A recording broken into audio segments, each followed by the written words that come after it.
ఇక 2 కాళ్ళు నావి. నా కాళ్ళు నువ్వు ముట్టుకున్నావో నిన్ను ఇలా చెంపకాయ కొడతాను. అరే బయలు ఇలా రండి. ఎవరు ఏమండి? చెంపకాయ అంటే ఇలా కదరా. మరి ఎలాగండి? చెప్పనా? చెప్పండి. ఇలా కొడితే చెంపకాయ, గిల్లా కొడితే డిప్పకాయ, ఇలాగా ఇలా కొడితే జల్లకాయ, ఇలా కొడితే మొట్టికాయ, ఇలా కొడితే పొద్దు. చాలా బాగా చెప్పారు.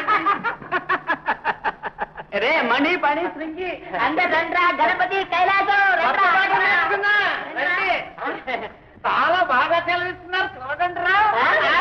అయ్యా మా వాళ్ళంతా నేర్చుకుంటారు. ఆ పాట మరొక్కసారి సెలవివ్వండి. చెప్పాల్సిందే.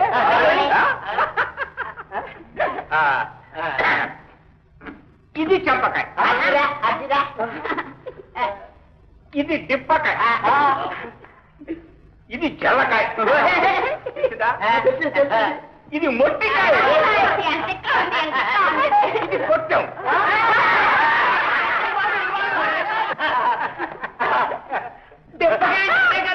అయ్యయ్య అది కాదురా డిప్పకాయ అంటే మీ అమ్మ కడుపు కాదా? నా నిద్ర పళ్ళుకు చెప్తున్నారు.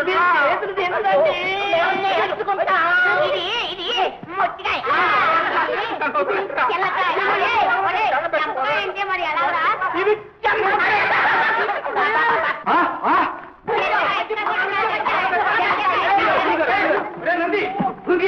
ఏమిటా ఇది? మా వాడిని చంపేస్తారా ఏమిట్రా? చంపడం లేదండి, నేర్చుకుంటున్నా.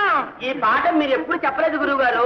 ఎంత బాగుంది అనుకున్నారు. ఏమిటి తలకాయ? వచ్చామంటే మూర్ఖుడా, బుద్ధి జ్ఞానం ఉండక్కర్లే. ఒక పెద్ద మనిషి మన ఇంటికి వస్తే వినయ విధేయతలు చూపించాలి కానీ ఇలా కొట్టి చంపుతారట సన్నాసులారా.